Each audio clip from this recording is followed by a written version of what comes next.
कि आप टीवी उस वक्त देखें जब आपका 2 साल का बच्चा सो गया है, तो आप देखिएगा कि बच्चे के दिल में टीवी और स्क्रीन से एंटरटेनमेंट हासिल करने की रग़बत बिल्कुल ख़त्म हो जाएगी। ऐसी मिसालें बारहा मैंने देखी हैं और ऐसी मौजूद हैं कि जिसमें 8, 9, 10 साल का बच्चा, उसको मालूम है कि घर में टीवी है, फ़र्ज़ करें वो क्रिकेट का मैच हो रहा है और वो सब देख रहे हैं तो उसको शौक से देखेगा, लेकिन वैसे ये नहीं होगा कि जब कमरे में आएगा तो बेचैन होकर टीवी लगा लेगा।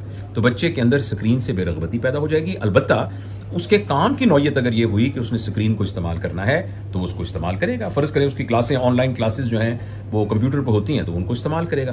तो एक तो ये ज़रूर कीजिए कि अपने घर के माहौल में बच्चे को स्क्रीन से दूर करें। दूसरा मैंने ये बताया है कि तमाम फ़िज़िकल एक्टिविटीज़ में बच्चों को इन्वॉल्व करें।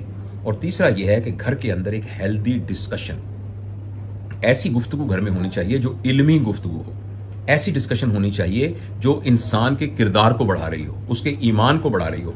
अगर घर में लायानी गुफ्तगू हो रही है, लायानी से मुराद ये है ऐसी गुफ्तगू जिसमें ना दुनिया का कोई फ़ायदा ना दीन का कोई फ़ायदा, तो ऐसी गुफ्तगू बच्चे को ज़हनी तौर पर और शऊरी तौर पर बहुत आमियाना सतह पर उसको ले आएगी। लेकिन अगर घर में इल्मी गुफ्तगू हो रही होगी तो बच्चे की ज़हनी सतह बहुत ऊपर जाएगी।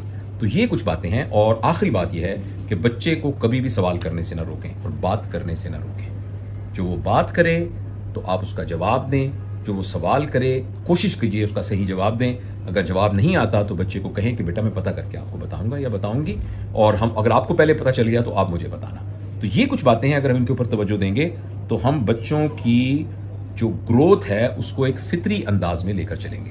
बस ये जवाब था आपके तमाम दोस्तों के सवालों का।